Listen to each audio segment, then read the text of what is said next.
Hi, I'm Dr. Divya Shree, Psychiatrist in Aster CMI Hospital. Today, I'm here to talk about mental health in cardiology. There are certain conditions, mental health conditions, which can mimic a cardiac problem. For example, panic attacks. You must have maybe encountered someone, or you must have undergone one of these episodes in your life where you get sudden, intense heartbeats. Your heart beats fast, the muscles in your body go tight, you're finding it hard to breathe, your mouth dries up, hand starts shivering, sweating. You believe that you're having a heart attack and you rush to the hospital. Once all the tests are run, the doctors tell you that nothing is wrong with you, everything is okay, and you're left wondering what it is. Some of you might also get referred to a psychiatrist who treats you for a panic attack. For the first time, it is difficult for you to pick up whether it's a panic attack or not, or it's a heart attack. It's very important for us to know how to distinguish these two. In a panic attack, if you keep getting the attacks over and over again, despite going to the hospital, despite showing yourself to a doctor, if you keep getting it over and over again, then it's mostly a panic attack. If you have a cardiac problem, then of course the first time when you go to the doctor, they see you and tell you and sort you out. If the doctor has already given your heart a clean sheet, that means most probably you're suffering from a panic attack. Mind you, panic attack can almost mimic a heart attack. You can get chest tightness, the same shoulder pain, hand pain. So it's not surprising that patients rush to the hospital thinking they're suffering from a heart attack. But if it keeps on happening over and over again, then it is time for you to see a psychiatrist, because the increased heart rate and all the symptoms are rising from somewhere else other than the heart. Okay, so that's about how psychiatric problems can mimic a heart problem.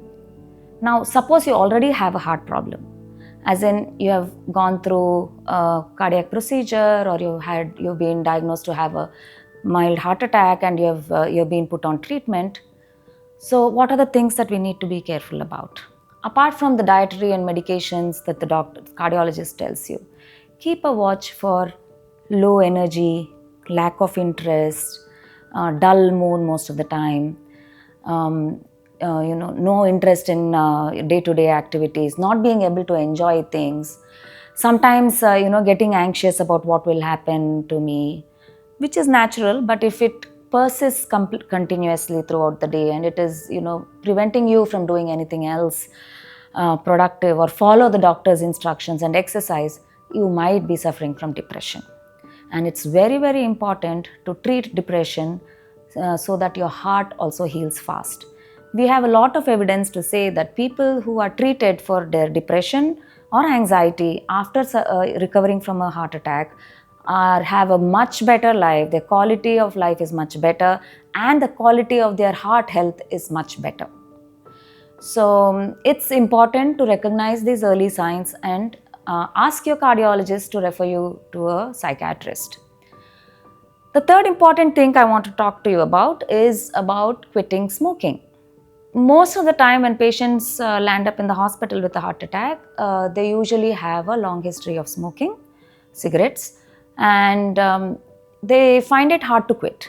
And the doctors just tell them to, stop smoking, that's the advice, but patients don't know how to go about it. It's important that you take help to quit smoking, because nicotine in the smoke is a highly addictive substance, and while you're recovering from your heart attack, you are also struggling from nicotine withdrawal, and it might be really difficult for you.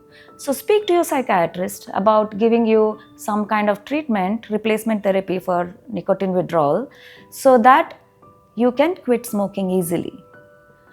Many people say that I want to do it on my own, I don't want to take the help of medications to quit smoking, but it is you who has to quit.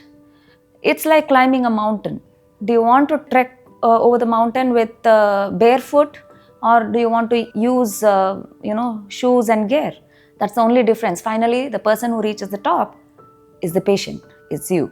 So if you have any of these issues or you would like to book an appointment, come to Aster CMI.